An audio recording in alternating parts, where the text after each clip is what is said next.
essentially how you ended up going from Fat Richard To fit Richard. big fat, pissed up, coked up, overweight, Are you trying to make me feel better or what? worse. It's working. All right. Well, what I do know is there have only been so far 3 people that have been on the podcast more than once. And those people were Mrs. Mort, which is, had to force her both times.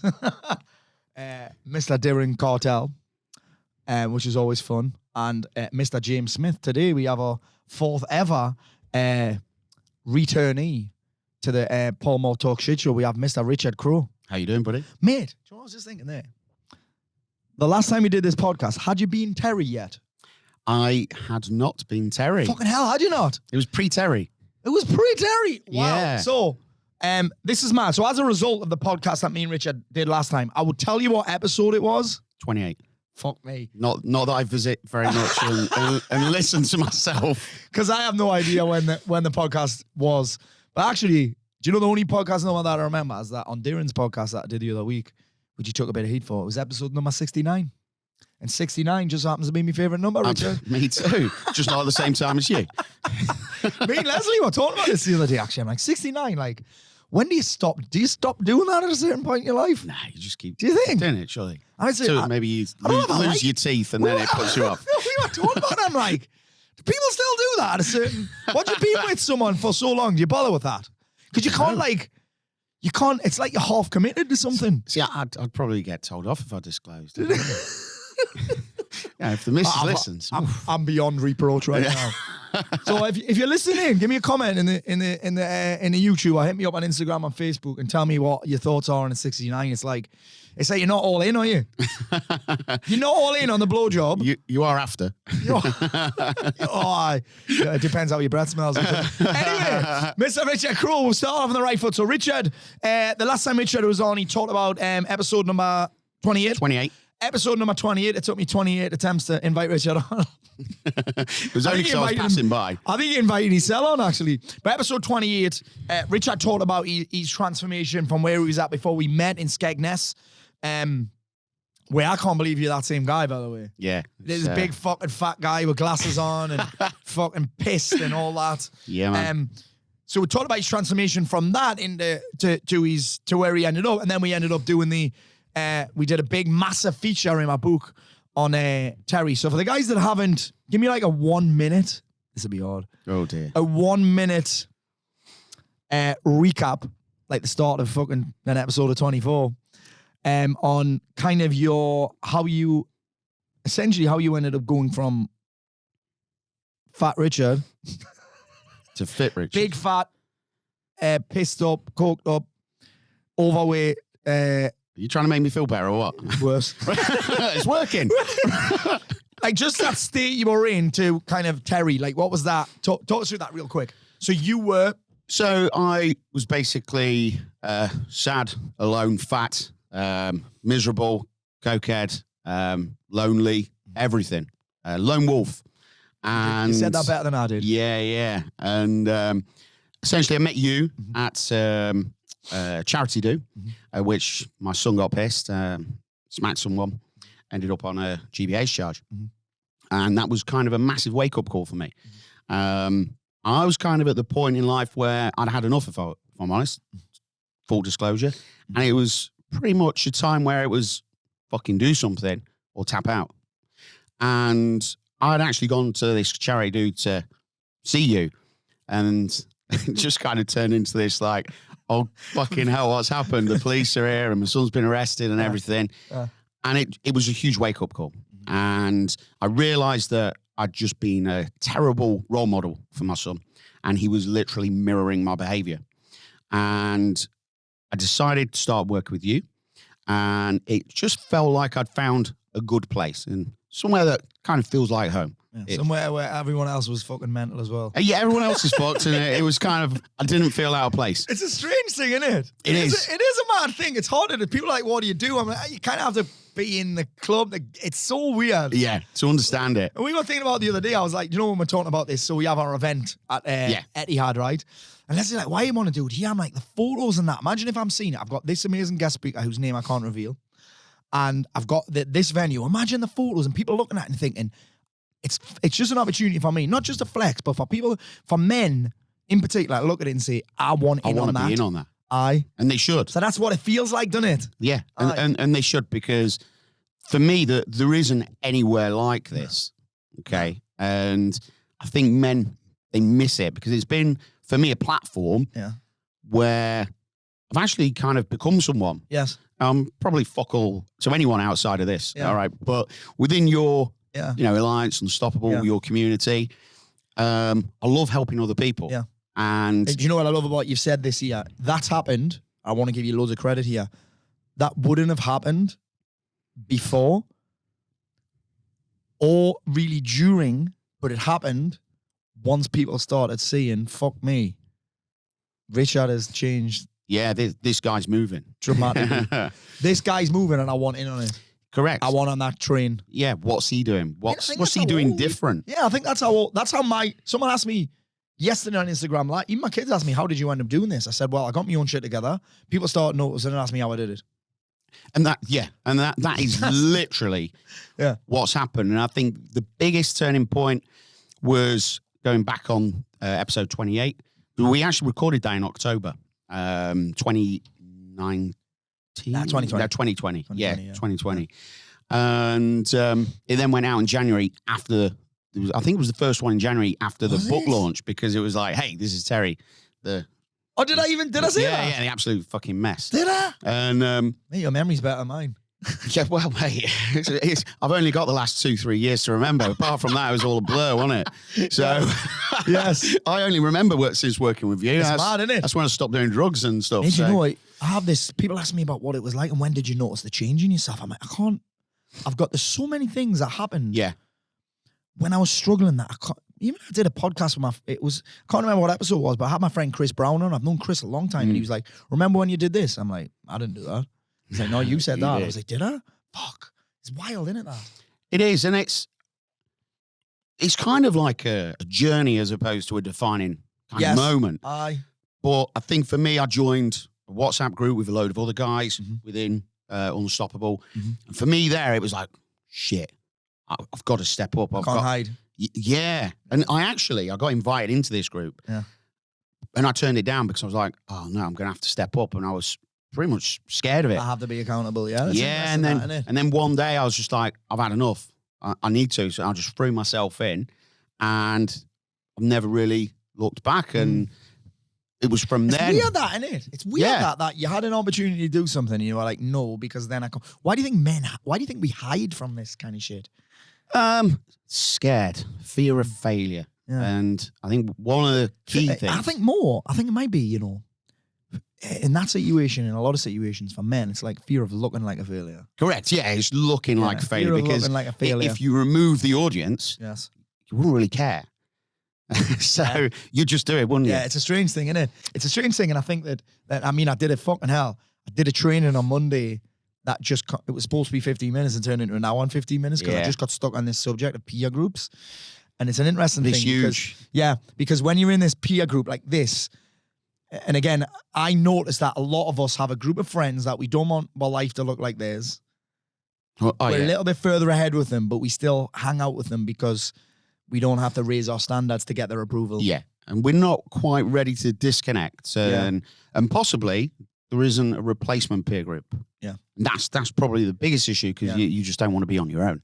I think sometimes, you may, and I've certainly had this where you're like, do you know what, I'd love to be in that peer group, but I'll have to step up if I join it. I'll have to, like you said, I'll have to step up if I join it. What if I don't fit in? Because it's like this old concept. I can't remember who spoke about this, but I heard it on a book, I think. Might have been Robbins, where he's talking about this whole thing that men in particular have, and I've never been a woman, so I don't know, is nobody wants to be kicked out of the village. Nobody wants to be kicked out of the tribe. Yeah. Do you know what I mean? It's kind of damning, isn't it? It is. So you just go back to the other tribe. Actually, I bet it was Garrett White. It's his kind of thing that he'd say that. Yeah. Yeah. I must get Garrett on one day. Yeah. That'd be fun, That'd be fun. So, we leveled up inside this WhatsApp thing. We transformed. I want to go straight into this. What's happened since fucking Terry? Since Terry got his Balls out, yeah. Yeah, well, I think... Richard, just a quick question for you before we go on. I'm going to interrupt you. Would you have been bothered? I mean, you're clearly not. That if they'd put your real name in? Nah, not at all. No. Because we didn't want... Everyone thinks that we did that because the things weren't real. I didn't want to do it. And I think almost every guy didn't care either. But Harper Collins wanted to cover themselves. And that was because of me. Oh, was it? Yeah, my son's situation. Oh, shit. Okay, really? Yeah. Shit. Well, it doesn't So matter now, they does it? changed our names. Oh, really? So because of that, they then wanted to change everybody's, I believe, yeah. Oh, okay. So you got me to blame for that. It was I was like, listen, I'm not fucking bothered. I mean, I'm sharing some deep, my darkest shit. I've got nothing to fucking hide. Yeah. But it's a strange thing, isn't it? It would have probably been better if they hadn't have changed it, but I get it from their point. I agree too. I mean, someone was called Bob. I don't know anyone called Bob that isn't over 80. You know what I'm saying? Yeah. I don't know a single person. I think the youngest would be like me friends' dads, and I'm 42, so their dads are like 70, 80. So they're the only Bobs that I know. But it's an interesting thing that because you're right. I think it would have been better. I think it would have been more believable. But I think what they were worried about going back was that if my profile suddenly goes in the millions, which you never know. You stick with me, profile maybe. start to go. Then your profile start to go up, and then you might get like hit by fucking exes. Do you know what I mean? You might get. Yeah. You never know. Right now it'll be fine, but in a few years' time, when I'm fucking Who knows? on TV, not Crime Watch, you never know. Do you know what I mean? So Yeah. So what's happened since Terry? Because there's been more transformation. Oh, it's been huge. Yeah. You know, if you... It didn't stop at Terry not being Terry was just not being the a mess beginning. anymore. Terry was kind of just the beginning for me. That Because, was you shedding your skin. Yeah. 'Cause like I say, I got your 2020 Man of the Year. Mm-hmm. And really... Shit, yeah, you did. Really, if you thought 2020 was good, Yeah. fuck me, 2021 blew it out of the water. Yeah. What made you not stop at that point? Like, Why would you? it's a really interesting thing because you get it a lot of the time. People get to a certain level. And me and Lesley were talking about this the other day when we talk about people like dropping out and people, I'm like, maybe they've just come to the end of their transformation. And like, what was because it's easy to just settle. Oh, I've done it now. Now, one thing I say to people, and I get it's quite a lot, when people come up and go, you know, especially people that have seen me Yes. close up over the years. Yes. And, you know, they come up and they go, you're doing some amazing things. Mm-hmm. Love your transformation and this and this. And we have a chat. And I always kind of end it with, do you know the best bit? And they go, what? And I go, this is just the beginning. I was just going to say, and I say it all the time, and people think it's a cliche. No, I'm only just getting started. This is great. We're only just getting started. And I feel like that. And I think that's good or bad? I think it's brilliant. Me too. Because the thing is, it keeps you very grounded. Yeah. Okay, so I'm nothing special. Yeah. I'm different. Yeah. So you don't ask anyone. Yeah. I'm no better than anybody else, but I am different in just the way I think. I don't ever think I'm better than anyone. I don't ever think I'm the finished article. I think transformation it's a lifetime thing until you die. It's nothing the way you go, right, I've arrived now. That's when you stop. Yeah, that is when you stop. Yeah, it's a really interesting thing because I get it quite a lot. When will you be satisfied? When will you be satisfied? Would you Today. ever I'm like, well, that would mean I'm living a satisfactory life. And unfortunately, that's not for me. I'd get bored. I'd find a problem. Yeah. Even if I had the perfect life, I'd still find a way to fuck it up. Oh, yeah. Because I'd be bored. So would you. Yeah. See, I see things a little different in the way that I'm happy with my lot. I'm happy exactly today Mate, where I love I am. that. You can be happy now.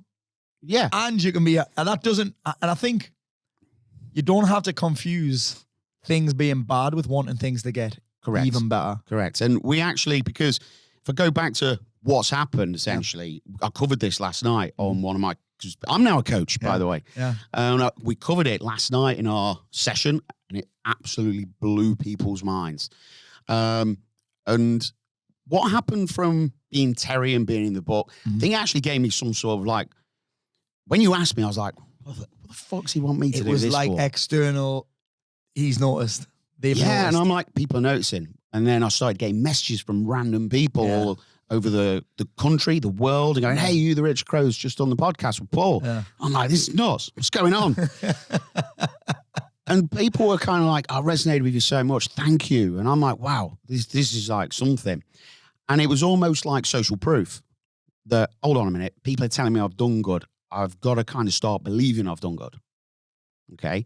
And I think we kind of have this A bit of a belief pat where, on the back from other people. And I think that's nice. yeah, It's one of the hardest absolutely. things about writing a book, mate. There's no one cheering you on. No. It's fucking you staring at your screen. I think we have this habit of when people say we've done good, of then trying to be humble and downplaying it. Yeah, and you don't believe them. I'm like, fuck that. Yeah. Right? If you've done good, you've done good. It's weird how we get rid of. We're terrible. I think sometimes I don't know if it's a British thing, but we're really bad at receiving compliments. I'm awesome. Tell me I'm. I love it. When people say that to me, I actually go, I agree. Yeah. But still, sometimes someone says, "Do you ever realize how much you inspire people?" And I'm like, "No, I don't." No, it's I easy. don't- it's a easy to strange forget. thing, I innit? think. Yeah. Yeah. And what kind of happened because me being a mortgage advisor, insurance broker, being 52 grand in debt as well. with This is where I want to go next. Yeah. Coke problem. Yeah. I kind of came up with a way of. I was like decided, right, I've got to get out of this debt. Yeah. I've got to get out of it. So let's have a better time. Yeah. Because I think we've kind of done the coke and the booze and Yeah. that kind of thing. Let's talk about fucking money. Yeah. Because this is something that I never really talk about in here. I talk about how to make more of it. And people don't. Yeah. I talk about making more of it. I talk about creating it because that's my thing. Yeah. That's my thing, creating it. And I kind of delegate quite a lot of the other shit. You know what I Yeah. mean? I'm like, I've got no interest in learning it, so I'll get someone else to just Absolutely. do it for me. But you have a slightly different approach. How did you get in a 52 grand's worth of debt for a start? Oh, mate, you just got to love the smell of Coke. All right. It wasn't me, it was me nose. Yeah, don't blame me. See, yeah, I was just an idiot. Bad choices for many years. And, the thing is, if you don't end up in that debt by accident. No, you don't. It's a choice, essentially. Okay. But if you overspend on what you earn every day by just £7, you do that every day consistently for 10 years, you're 26.5 grand in debt. Okay. So when you say this, Say that again. Say that again for the people in the back. if you overspend on your wages every day, so if you earn 50 quid and you spend 57, you earn 100 and you spend 107, you do that, and that's dead easy to do, That's right? a lot of coffee. Yeah, it's two takeaways. But you're right, aye. Okay. Me too. You do that consistently for 10 years, 26.5 grand in debt. Conversely, all right, you save £7 a day. You do it consistently for 10 years, you're 26.5 grand in credit. And that's even without interest in it. Yeah, that's just That's straight. mad. So you're 26 grand in credit Yeah. if you save £7 a day. So, And that's mad because and it's interesting you say that because I'm not a huge cutter backer because I know how to create money. However, I knew in fact, probably until fucking 2018, I knew that I should save money. I knew that I should put a bit away. Yeah. But I couldn't get I didn't want to save for a rainy day because I was like, it's raining all the fucking time. Rains every day. That's 'cause Rains you all live the in time. South Shields, It just mate. it just didn't excite me. There was no, I was like, I'll do that later. Or I had to have willpower to save the money. Or I had to remind myself. And then I read that book, that Automatic Millionaire book. yeah. And they have the thing called the cappuccino factor. Right? Yeah, it's Which the is latte basically- factor. Yeah, latte factor. Aye. So there's just this, basically what do you spend in 7 days? Because I didn't know. I think also the problem is, well, how much do I save? And Yeah. I started with something like 60 quid a week. And then I just bumped it up every now and again. The Yeah, next thing I 'cause you know, don't notice it. Money Box has stopped me from putting money in because I put too much in. Yeah. They're like, you can't put any more in. I'm like, really? But that was where I started, was something really basic like that, £7 a day. Yeah. Because I think sometimes with savings, even cutting back in that, sometimes it just seems too big, so you don't bother getting started. Correct. And I suppose that could that's have just happened the with first step. and that could have happened with your 52 grand's worth of debt, right? You Yeah. could have been like, oh, fuck, how am I going to do this? So what was your... Well, I basically, I realized that money is very emotional. Okay. Hugely emotional. Okay. And I tried to come up with a system of managing my money and removing emotion. Okay. Huge. Massive. Yeah. And I call it my famous 5-pot money formula. Okay. It weren't then. It was just. The first thing when he said removing emotion, I was thinking, fuck me, this is why accountants must be so good at it. Oh, I'm not that bad, mate. Borograms. Fuck you, no. I couldn't be an accountant. Sorry, lads and lasses, the accountant. Any accountants, I'm sure you're lovely. And I'm sure you're fun at parties. yeah, ones where other accountants are. All right? Except for James Dale, he's lovely. He is lovely. And Andrew Potts. Andrew Potts, friend of the show. Sorry, mate. Sorry. Yeah. And I came up with this just way of organising my own money, okay? And I then get clients come to see me. What do you call it? The 5-pot formula? 5-pot money formula. Yeah. And I'd get clients come to see me and I'd look at their bank statement, spending habits, and I'd see myself. I'd be like, right, these are in a bad way. And I'd just volunteer and say, hey, guys, right, I've noticed you shit with money. And they go, oh, thought you might say that. Is that part that first bit there, you kind of have to do that as part of your mortgage? Not at all. An insurance thing? No, the first part. Oh, we have to go through. Yeah. You need to know where they're at. Yeah, we have to dissect their bank statements and spending habits. Yeah. And people come to me for debt consolidation. Well, if you're in debt and you're consolidating, you're probably overspending more than what you're earning. Yeah. Okay. I don't even know. Debt consolidation is that is like where you remortgage your house or something? you can remortgage your house if you've got 20 grand on credit cards, 10 grand, whatever. You then add that to your mortgage, which is then cheaper. Okay. Get it. Yeah. And I would just volunteer and say to people, I don't know that, by the way. I'm fucking embarrassed. Lesley does. Lesley does.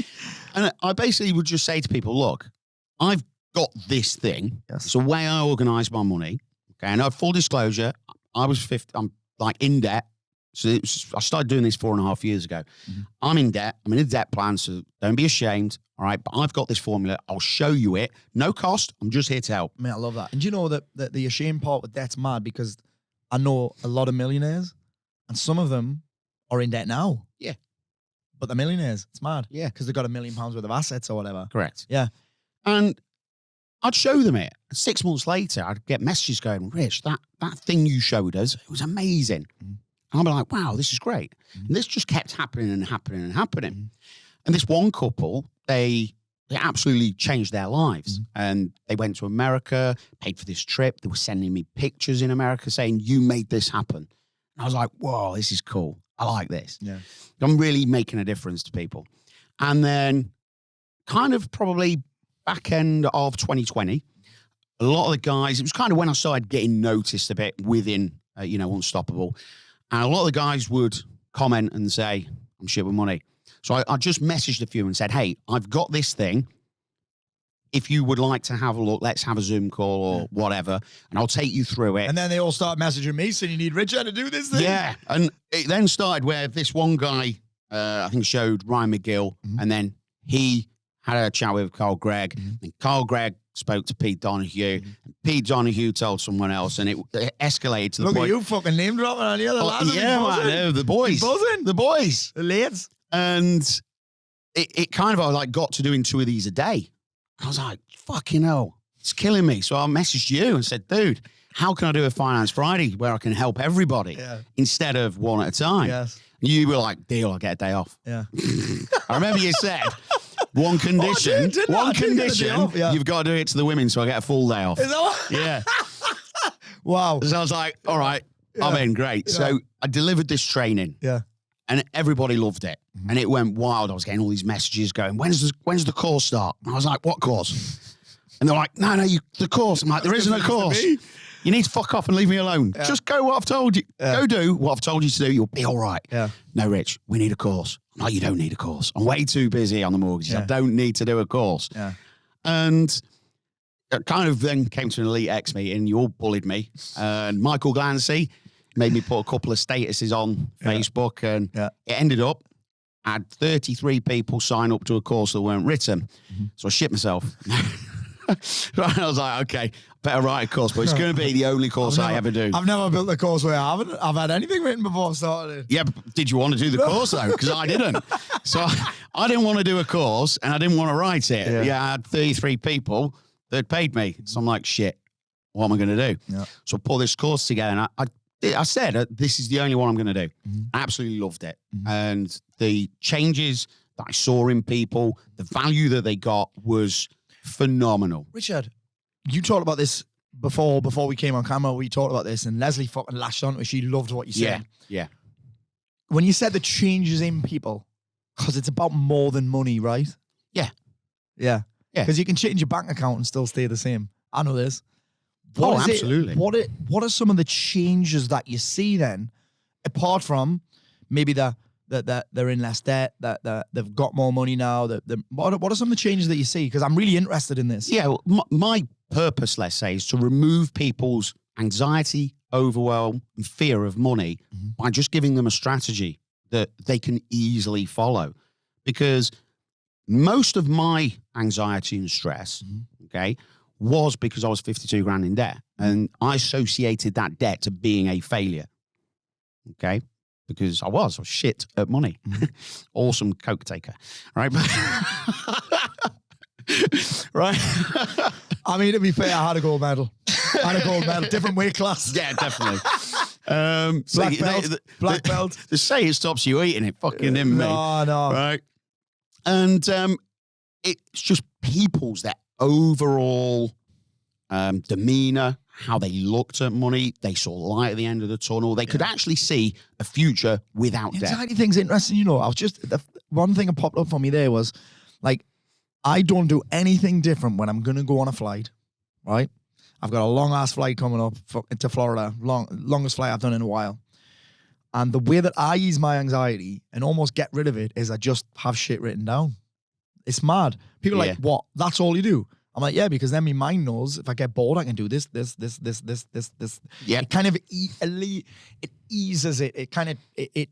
It just because it's there, you feel better. It kind of just dissipates the anxiety a little bit, just because I suppose it's what you said. There's a strategy that's easy to implement. That's just ticking boxes. Correct. Yeah. And it's so weird that, isn't it? Like, you think you have to do something special to change your mind and the anxiety around money, but you don't, do you? You don't. You kind of, you're already fucking spending your money. It's just having things automated and put in a place. Organized. And it's just like people that maybe overeat, okay? You get fat, you put weight on, okay? Well, you've kind of got to expect that if you've overeaten and put weight on, there's got to come a time where you've got to fucking eat less. Right? So don't be surprised if you've when your boxer short. It's when the top of your boxer shorts falls over. Curls over. That's when I know, let's tighten this up, sonny boy. Yeah. Because I'm not getting bigger boxers. I mean, unless my cock gets bigger, which is not going to happen. Not at this age. No. I think it's going the opposite way, actually.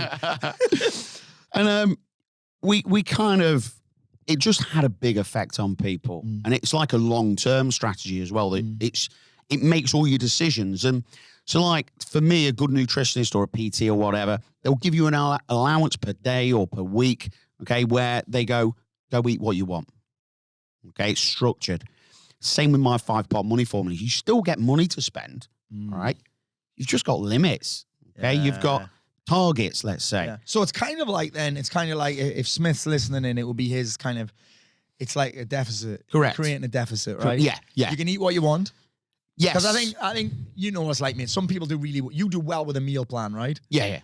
I do okay with a meal plan, but I still need a little bit of flexibility. However, but I have that. If you just give me my calories, and I might have too much flexibility. I will. Okay. Yes. So I have in my plan, I have a Saturday night. I have two choices. I can eat 300 calories a day of what I want, or I can bank them all and have a night off.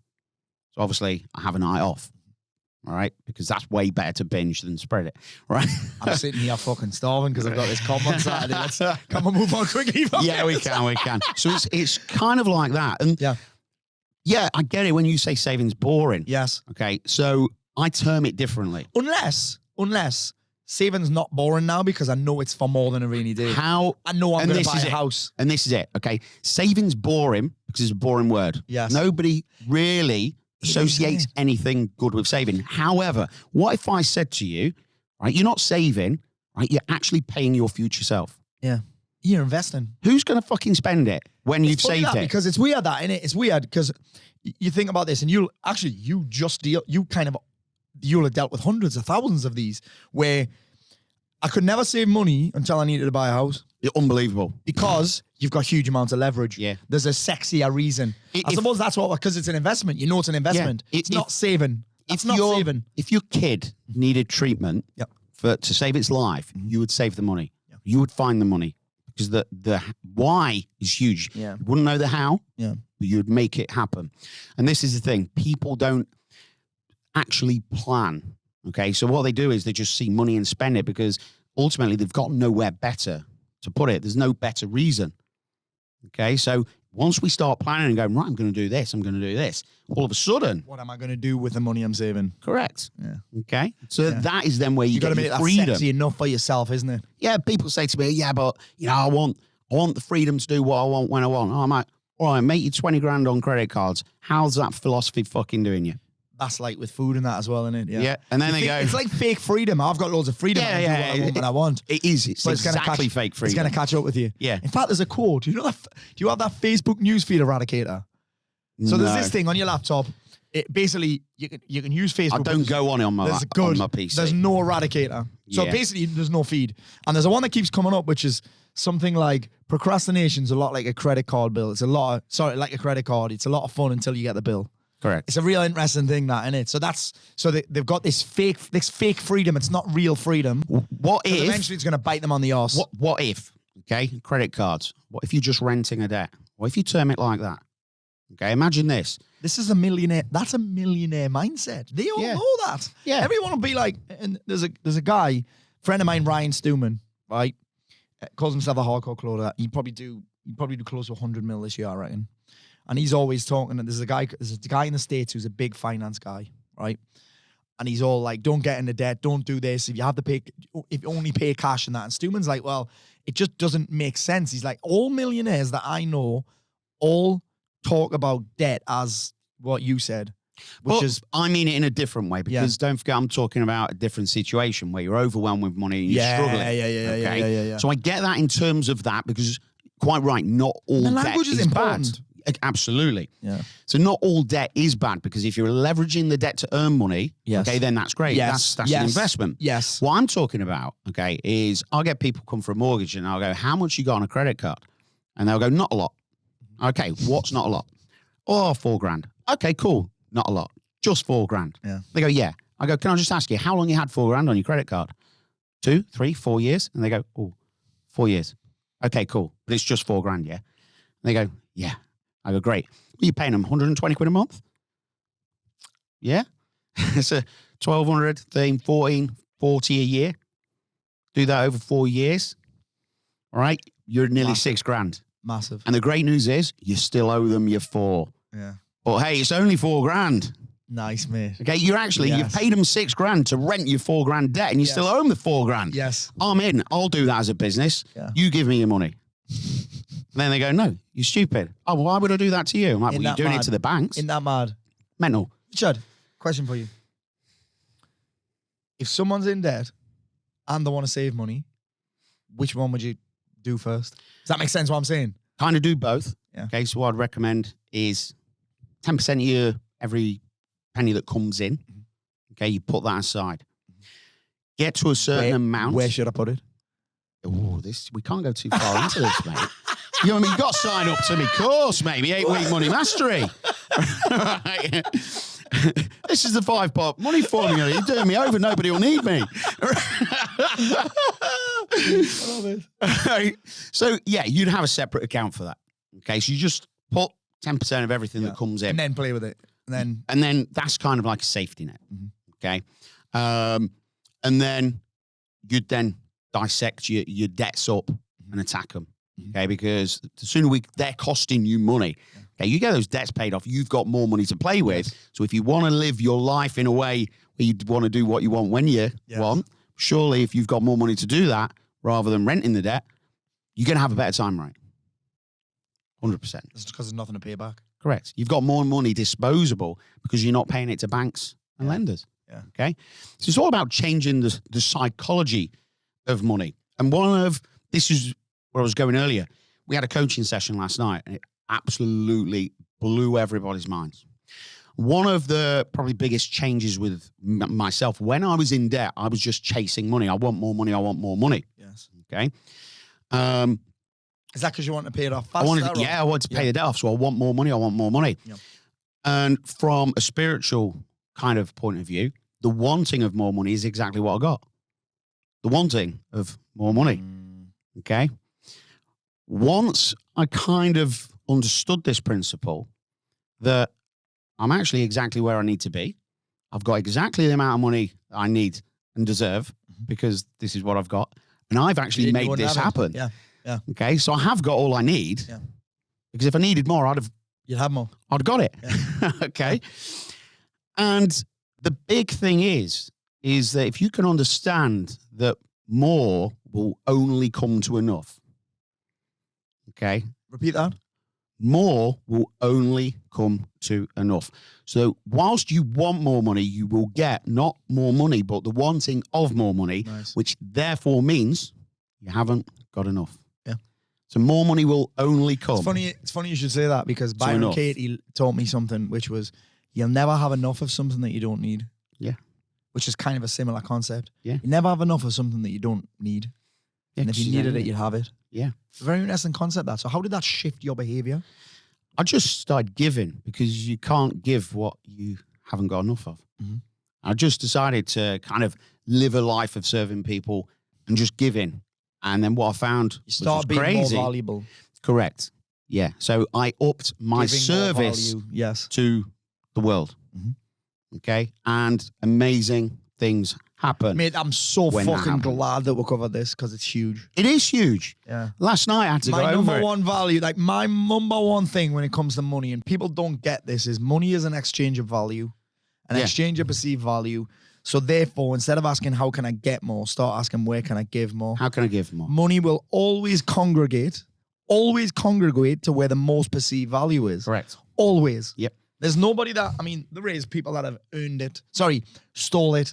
There are people that have been handed it down. There are people that have been given it. There are people that have won it. But in the main, if you see people who are doing well with money, most of them are because they're bringing value to the marketplace. Absolutely. The highest paid people inside of an organization, a company, are the ones that bring the highest perceived value to the company. Yep.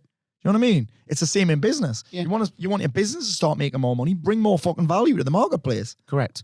How can I give more? How can I be more useful to people? The analogy that I love, Richard, is it's a lot of us. It's like, let's just pretend we're in front of a fire and we're getting heat from the fire. Most people don't want to put the logs on until they start getting heat from the fire. So they don't want to give value until they get paid. Yes.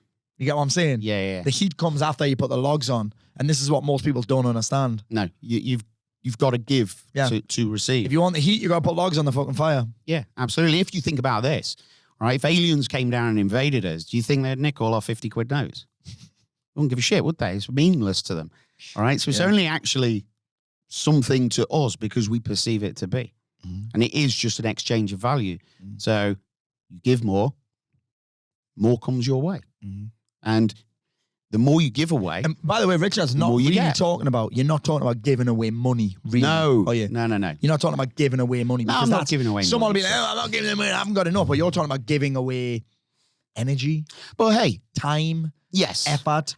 Knowledge. And sometimes money. So like my attitude was years ago, you go for a meal. Why would I tip someone? It's their fucking job. Sound like Roy Keane. Yeah, but that his fucking job, right? But that was my perception. I'm like, why would you tip? That's their job. Now I tip heavily. Me too. Okay, if they've done a good one, absolutely. Yeah. Okay, and I've got direct debit every month. I give to charity. Okay, because you can't give what you haven't got enough of. Okay, so again, it's just that extra thing going out to the universe, saying, let's just give. Okay, and that is the first question. It's kind of as well, the other way I've heard money explained, the value thing made the most sense, but I've also heard like money's like an energy. You put energy out, you get energy back. Absolutely. It's like energy. Some people might call it karma, but it's the real deal. Like you put enough energy into something, you tend to get it back. Correct. And when I first started doing mortgages, my goal was to pay off my debt. Okay, so I needed money. So I was working for money. Yeah. And then what I found was that by changing my perception to how many people can I make their dreams come true, that then took off massively. Yes. Around about just getting someone a mortgage. No, we weren't doing someone a mortgage to get paid money. It was, hey, this process, this is making people's dreams come true. So now when we talk in the office about what our goals are and things like that, we talk about in terms of, okay, not how many mortgages we're going to do. It's how many people's dreams can we make come true this week. Said, a lot of what you said actually here is just a change in perception. Absolutely. Not necessarily always a change in tactic. No. What do I need to do? It's how do yours actually what we've talked about here is instead of what do I need to do is how do I need to think. That is it. Yeah. Okay. Because the thing is how we think is everything. Okay. How we think, how we view the world is going to bring us what we view. Mhm. What we see is what we're going to get. Mhm. So if we don't like what we've already got, Mhm. and we continue to see the world in the way that we do, Mhm. we don't like what we've got, why would you want more? Mhm. Okay, we can't change the world, but what we can do is change the way that we view the world. Yes. Okay? And I think that's massive because, you know, it's... Well, trying to change, it's like trying to change your actions without changing your beliefs about the actions. It's hard, that. It is, yeah. You know what I mean? You've got to change the way you, if you don't change the way you view money, the chances are you're not going to change your behaviors around money. Exactly. You know what I mean? Yeah. I think they kind of both go together because I think sometimes once you start changing your behavior around money, then you'll kind of back it up. Yeah. You know what I mean? Like your thoughts will be like, you'll start kind of stacking up the evidence through the actions. But I think, yeah, what we've talked about here is changing how you look at money, changing your perception of money, changing what money means to you. And changing what you look for, because I heard Nick James ask a question once. He was like, who finds more pearls, a pearl diver or a butcher? Mm-hmm. Okay, well, a pearl diver will always find more pearls than a butcher because they're looking for them. So that what you look for is what you're going to find. If you look for negativity, you look for doom and gloom, if that's all you see, that's all you're going to get. Yeah. Okay, so it's all about Get what you're focused on. what we look for, like working in Unstoppable, Yeah. focusing on the wins. If you look for the wins, guess what? You train You're your brain. gonna get more of you train them. your brain to find them. Yeah. Yeah. And I remember when I first started with you and it was like, give us your biggest win of the day. I was like, I'm fucking still alive. That's it. Yeah. I've got no more. Yeah. And people always struggle at that beginning part. Yeah. I could probably do 15, 20 wins a day now. I've never done it. Correct. People are like, oh, I'm finding it really hard to plan. I'm like, of course you are. It's new. Yeah. Carry on. You first go and lift weights in the gym. It's hard because you've never done much of it. Yeah, carry on. It gets easier. Exactly. Aye. It's mad. I don't know what you do. It's mad. Aye. Yeah. It is mad. People stay away from things that are hard because they've never done them. And because they then find that as an excuse not to do it. And you're like, hold on a minute. Yeah. Jiu-jitsu is the ultimate leveler for this. Lesley, my wife, just started. Yeah. She's done like 6 classes. She said, it's fucking really hard and I'm really shit. I'm like, listen, I've been doing it fucking 3 years and I'm still shit. Yeah. But I've just got to keep... Even last night, I was like, fucking hell. Every time I've rolled this week, I've got fucking... Since Sunday, I've got fucking pasted. I've Just never what you run want around. before a comp. I haven't run around. I haven't submitted anybody, but I'm okay with that. I've passed a few bars. I've escaped. But I'm like, it's the only way you're going to get better is by taking a fucking beating every now and again. And I think if you kind of submit to the It's fact all a that... comparison, isn't it? I'm like, I'm shit compared to what? I'm not shit compared to where I was at 3 years ago. And I'm that's the shit key. compared to the person that I'm rolling with. And guess what? And that's the thing. Guess what the common denominator always is? You. They've been training longer than me. Yeah. They've been training longer than me. Of course. So, we're getting towards the time now. Oof. Give me, let's go fucking super practical here. We can go thinking, we can go doing. Give me the first 3 things that I've got to do. And let's just look at it from the debt point of view. Yeah. I know you've got loads of insights on people that don't have debt and want to have the money work for them. I know you've got insights on people that are doing okay, but want to be more organized on it. But let's just say I'm in debt. Yeah. I've got some debt. First Give me thing. 3 steps that I need to take. First thing. The thing that you've probably not done for years. Open your bank statements. Okay. How I still get discomfort about that because of when I was broke. Yeah. It's a mate, trigger. It's a flashback. When I get cash out, I still don't get the balance. Yeah. Do you know when he sticks his, Yeah, I when do. the cash point goes, nah, when he does that and sticks his tongue out. I never get that part. No. I don't You don't part wanna of me know. just resists it still. So that, Yep. look at your bank statements. Look at your bank statements. Okay. Because guess what? It's data over drama. Okay. If you don't know where, Detach from a little bit, haven't yeah, if you, because this is what I'm saying about how I work with people. I remove emotion from the process by confronting emotion to therefore take it away. All right. You've also got to, you kind of got to imagine it like a police zone where it's all taped off. Yeah. Okay. And it's like your mind has done this to protect you. Yeah. And you've got to go into these places to then kind of solve the problem and take the tape off. Bodies. Yeah. You gotta be okay with the smell of dead bodies. I mean, I never said it was a murder, mate. It It was just a theft. Someone pinched the milk. Someone pinched the milk off the step. So yeah, first thing, okay, go through your bank statements, okay, because there's data there, right?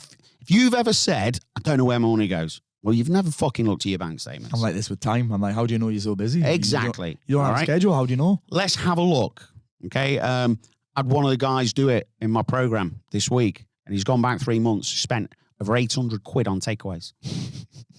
Right? Crazy. Do I know them? Because I feel like someone told me that in the last 2 weeks. Do I know them? I'm not sure. I'm not sure. They're not a client of yours. Oh, no. they're not. Well, No. I don't then. No, but Someone you else may has have known clearly him. told me that. Yeah. And so there's I'm the sure first James thing. Smith's bill's like $3,000 a month. I'm not even kidding. I'm sure he shared it before that he does $3,000 a month on Uber Eats or something. Jeez, Yeah. that'd kill me. So yeah, look at the bank statements. Secondly, get a credit report done. Okay, go to Check My File. All right, they give you 30 days for free. Absolutely epic. All right. What does that tell you? Check My File. It gives you a 6-year history of every transaction you've ever made. Okay, it tells you if you've got any CCJs, defaults, missed payments, but it also gives you the total current debt that you have. CCJs are a pain in the fucking ass, by the way. They are if I you've had got one. them. I had I one. had two. Yeah, they're a fucking nightmare. They're gone now, thankfully. Mine was for a fucking $3,000 phone bill. Mine was a bit more than that. I eventually paid it, and when I paid it, I fucking vomited on my keyboard because I was like, I'm not fucking paying it, I'm not paying it. And then they're like, well, you have to pay it, mate. Yeah. You can continue to avoid it and not move on with your life. And that's the thing. And not move on with your life. You don't have to pay it, but you can't get to that. This is the admission. Depends where you want to It was go. like, for me, it was like, that was the admission fee for getting to the next level of my Absolutely. life. I couldn't buy any more properties until I cleared this CCJ, unless I paid cash. And I was like, Exactly. And I kind of see that now. you with can these stay things. there. I could stay there in pain with that. Yep. Be okay with that level. But I'm like, right, if I want to. It's going to cost you more than the $3,000 that's long term. That's the entrance ticket fee. Yeah, that's the fee for the lesson. Yes. It is high. It is high. That's the fee for the lesson. Yeah. Okay. Yeah. So then you've done the bank statements. Okay. You look at the credit file, and then you just make a list and give yourself a budget of what are you going to spend. Okay. But just put limits on it.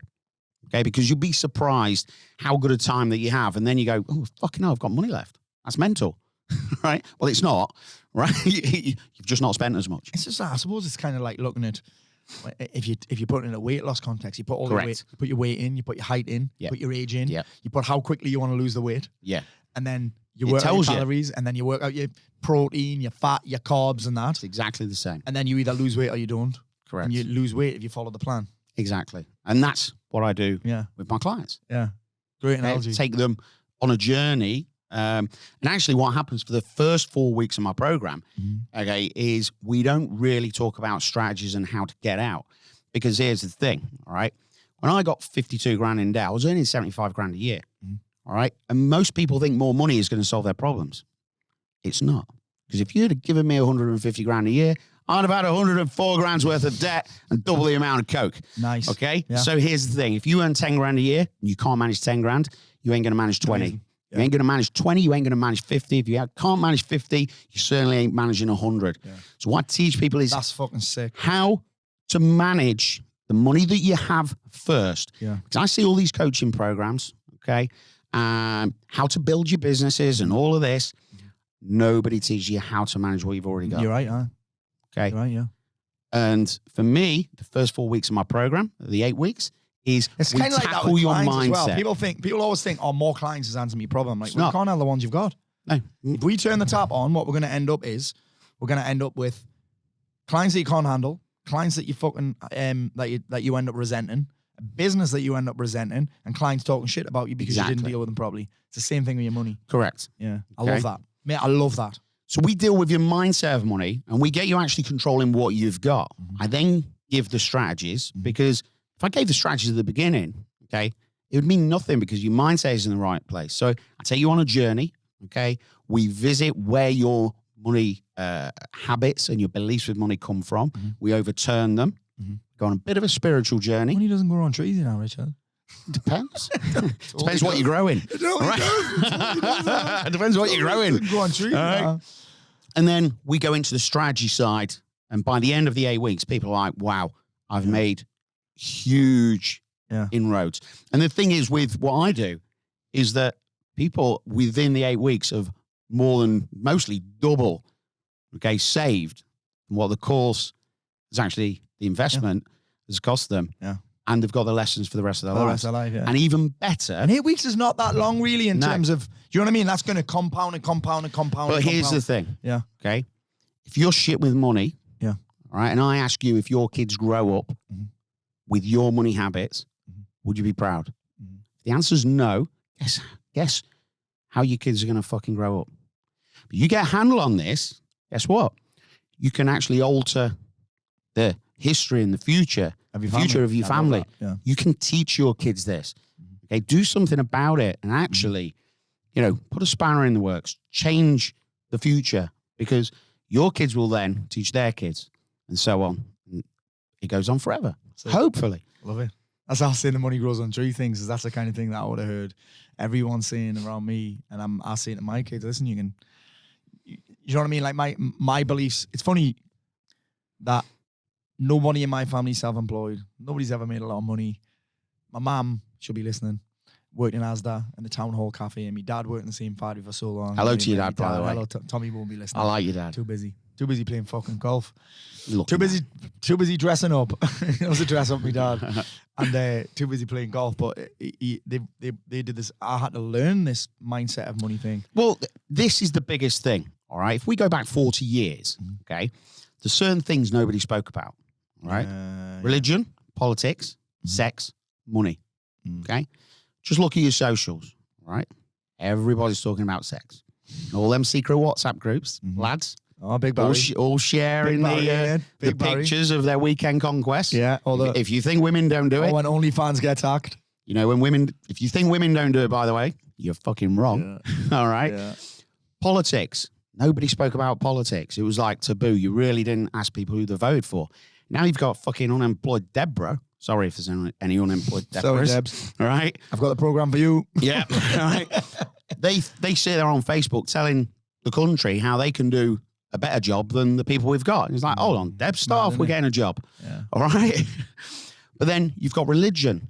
Again, you go on social media, the news, everybody is saying about how, this religion's bad and things like that.